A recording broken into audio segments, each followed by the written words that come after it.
अगला जो हमने क्वेश्चन लिया है वो है find the sum of 10 terms of the GP.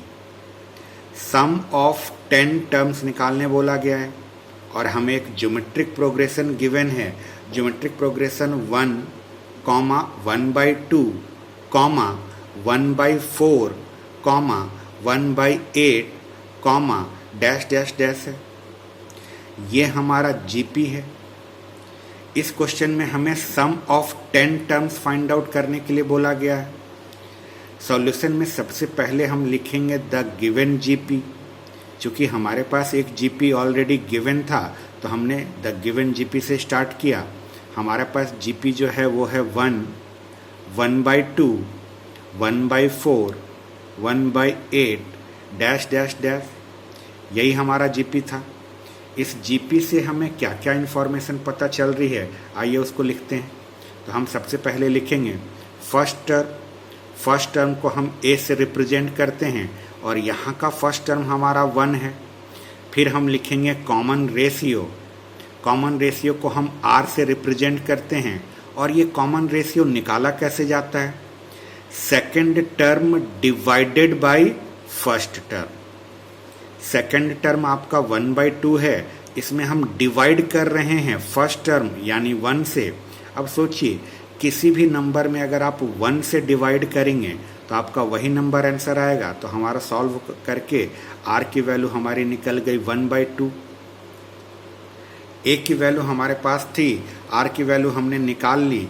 अब नंबर ऑफ टर्म्स की अगर बात करें तो हमारे क्वेश्चन में था कि find the sum of 10 terms.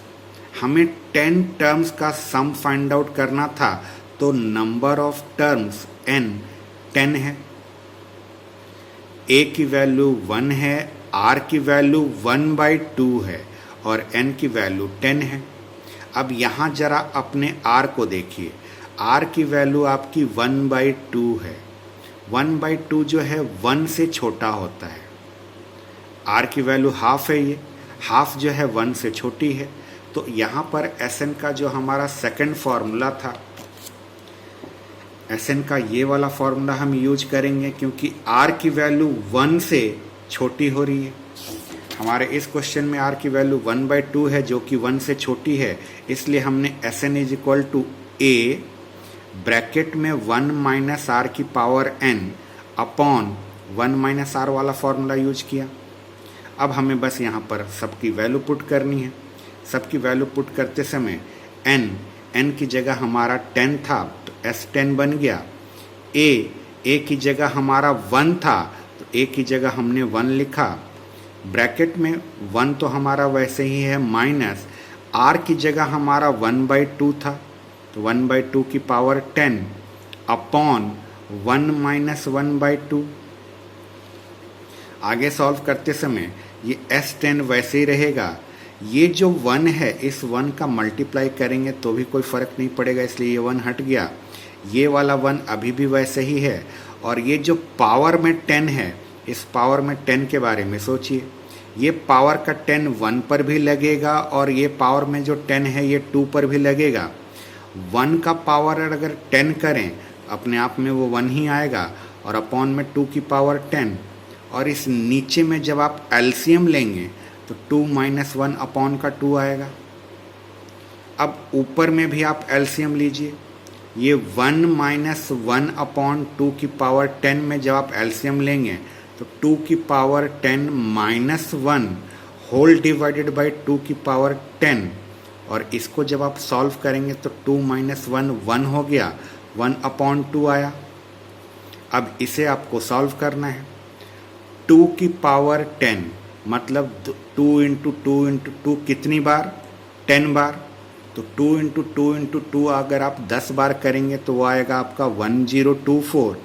Minus का 1 वैसे ही है, अपॉन ये 2 की पावर 10 फिर से 1024 आ गया। और इस पूरे में इस 1/2 से आप डिवाइड कर रहे हैं। ये जो 2 की पावर 10 - 1 अपॉन 2 की पावर 10 था, इस पूरे में इस 1/2 का डिवाइड हो रहा है। इस डिवाइड को जब आप मल्टीप्लाई में चेंज करेंगे तो इसका रेसिप्रोकल हो जाएगा। 1024 में से 1 सब्ट्रैक्ट किए तो 1023 अपॉन 1024 इंटू, इस डिवाइड को जब इंटू में चेंज किया गया तो इसका रेसिप्रोकल हुआ, रेसिप्रोकल होते ही ये 2 अपॉन 1 आ गया, ये 2 से ये 1024 कैंसिल कर दिया गया, 512 आ गया।